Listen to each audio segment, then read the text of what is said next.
नमस्कार, आप देख रहे हैं जनभावना टाइम्स। आपके साथ मैं हूं अंकिता। हवाई यात्रा काफी सुखद होने के साथ साथ आपके कीमती समय को बचाने के लिए भी जानी जाती है। मिनटों और घंटों में आप मीलों की दूरियां तय कर लेते हैं बिना किसी ज्यादा थकान के। अब भारत सरकार ने हवाई यात्रा को और सुगम बनाने के लिए कुछ कारगर कदम उठाए हैं, जिसमें टेक्नोलॉजी ने उनकी मदद की है।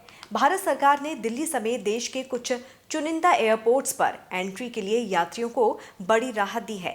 केंद्र सरकार ने एक नई पेपरलेस सुविधा शुरू की है, जिसके तहत अब हवाई यात्रा करने वाले लोगों को अपने साथ बोर्डिंग पास और आईडी कार्ड ले जाने की जरूरत नहीं होगी।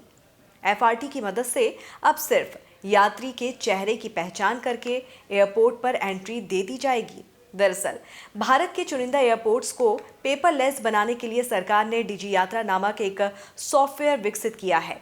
इसका इस्तेमाल करके ही लोगों को एयरपोर्ट में एंट्री दी जाएगी। यात्री के चेहरे को सॉफ्टवेयर स्कैन करेगा और अगर पहचान हो जाती है तो ही यात्री को प्रवेश मिलेगा। देश में 1 दिसंबर से डिजी यात्रा सिस्टम की शुरुआत हो गई है।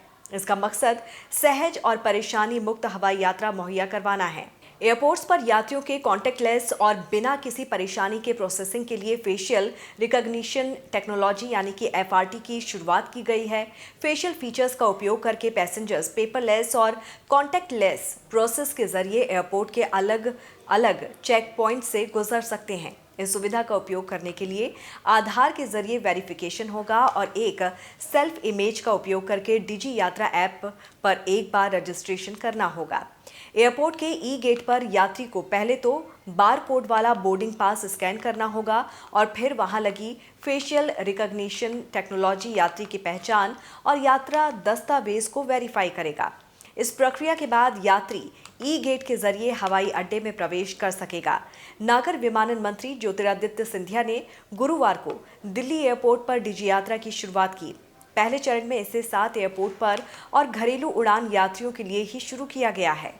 गुरुवार को ये 3 हवाई अड्डों दिल्ली, बेंगलुरु और वाराणसी में लॉन्च किया गया है। इसके बाद मार्च 2023 तक इस तकनीक को 4 हवाई अड्डों हैदराबाद, कोलकाता, पुणे और विजयवाड़ा में लागू किया जाएगा और इसके बाद इस तकनीक को पूरे देश के हवाई अड्डों में लागू किया जाएगा। इस खबर पर आपकी क्या राय है, जरूर बताइए। देश और दुनिया की तमाम खबरों को विस्तार से जानने के लिए जुड़े रहिए जनभावना टाइम्स के साथ। नमस्कार।